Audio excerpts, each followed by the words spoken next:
মিল্লাতা আবিকুম ইব্রাহিম হুয়া সাম্মাকুমুল মুসলিমিন। ইব্রাহিম আলাইহিস সালাম বানাইছে কাবা, আর দিলটা বানাইছে কে? আল্লাহ। দিলের মধ্যে একমাত্র আল্লাহর ইশক থাকার দরকার। কার ইশক? আল্লাহ পাকের মোহাব্বত দিলের মধ্যে থাকতে হবে। নবী আলাইহিস সালামের ইশক আর ভালোবাসা দিলের মধ্যে থাকতে হবে। বাবার প্রতি মোহাব্বত, মায়ের প্রতি মোহাব্বত, স্বামীর প্রতি স্ত্রীর মোহাব্বত, স্ত্রীর প্রতি স্বামীর মোহাব্বত, সন্তানের মোহাব্বত, এগুলো ফিতরতি মোহাব্বত। এগুলো কি? ফিতরতি মোহাব্বত। আর ইশকে হাকিকি হলো আল্লাহ পাকের সাথে কলবের একটা রশি লাগানো। কি লাগানো?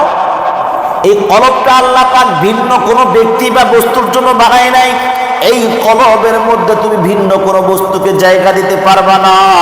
একমাত্র স্বয়ং আল্লাহকেই এই দিলের মধ্যে জায়গা দিতে হবে। অনেক মানুষ আছে ইশকে মাজাজি, ইশকে মাজাজি। একটা ছেলে একটা মেয়ের আশিক হয়ে যায়, মেয়ে ছেলের আশিক হয়ে যায়, পরকীয়ায় লিপ্ত হয়ে যায়। হারাম হারাম, ইশকে মাজাজি সব হারাম। বাবার মোহাব্বত, সন্তানের মোহাব্বত, মায়ের মোহাব্বত, এটা ফিতরতি মোহাব্বত। এটা কি? ফিতরতি মোহাব্বত, মানে এটা জন্মগত। আল্লাহ পাক এটা সিস্টেম করে দিয়েছে। আপনার সন্তান দেখতে যতই খারাপ হোক না কেন, আপনার কাছে এটা সোনার টুকরা।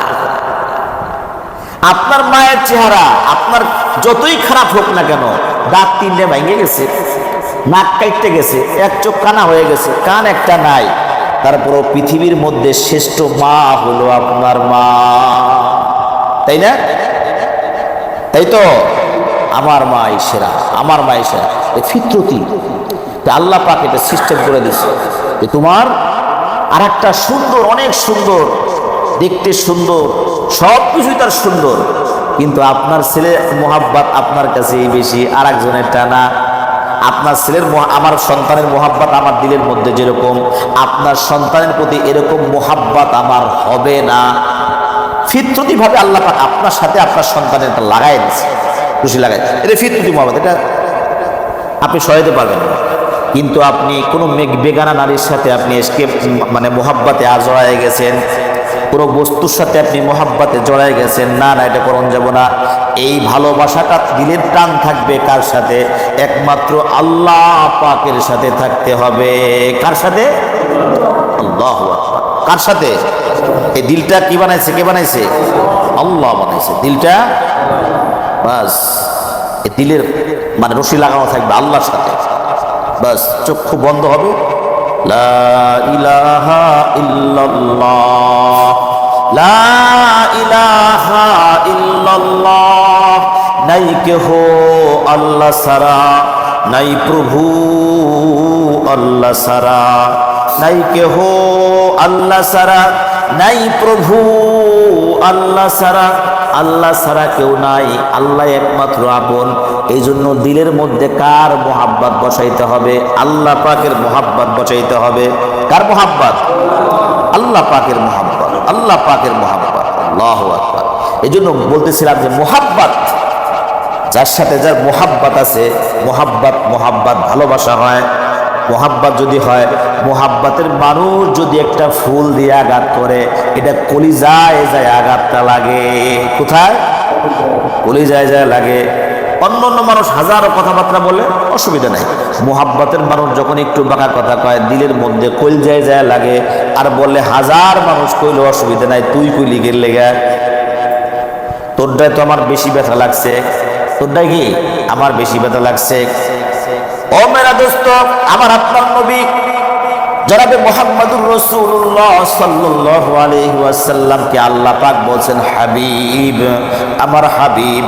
আল্লাহ রাব্বুল আলামিনের হাবিব হলো মুহাম্মদুর রাসূলুল্লাহ সাল্লাল্লাহু আলাইহি ওয়াসাল্লাম, যাকে সান্ত্বনা দেওয়ার জন্য তায়েফের ময়দানে যখন রক্তাক্ত হয়েছেন, নিজের আপন চাচা যখন মুহাব্বতের সেও ইন্তেকাল হয়ে গেছে, নিজের বিবি খাদিজাতুল কুবরা রাদিয়াল্লাহু তাআলা আনহার ইন্তেকাল হয়ে গেছে, চতুর্দিকে খালি বাস হজন হজন, টেনশন, হায় হায়, চাচাও চলে গেল, আমার স্ত্রীও চলে গেল, তায়েফের ময়দান নানা বাড়িও দিকে গেল, সেদিকেও তিন ভাই একসাথে মিলা অ্যাটাক করলো। রক্তাক্ত করে ফেলাইছেন। আল্লাহ রাব্বুল আলামিন তার হাবিবকে সান্ত্বনা দেবার জন্য আরশে আজিমে ডাক দিয়ে নিয়ে গেছে। শুধু তাই না, আরশে আজিমে নিয়ে গেছেন।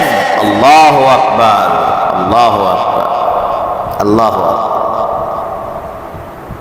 বাইতুল মুকাদ্দাসে নিয়ে গেছে। মসজিদে আকসা মে জুমলা আম্বিয়া মুকতদীতে আউরওয়াতুম মুকতাদা আই ইমামুল আম্বিয়া তুম পর সালাম। শুধু কি তাই যে আমার নবীর চাচা নাই, আদরের চাচা, এত আদর করছেন, নিজের জীবন থেকে বেশি মোহাব্বত করছেন। আরে খাদিজা নিজের জীবন থেকে বেশি মোহাব্বত করছেন, সমস্ত সম্পদ শেষ করছেন।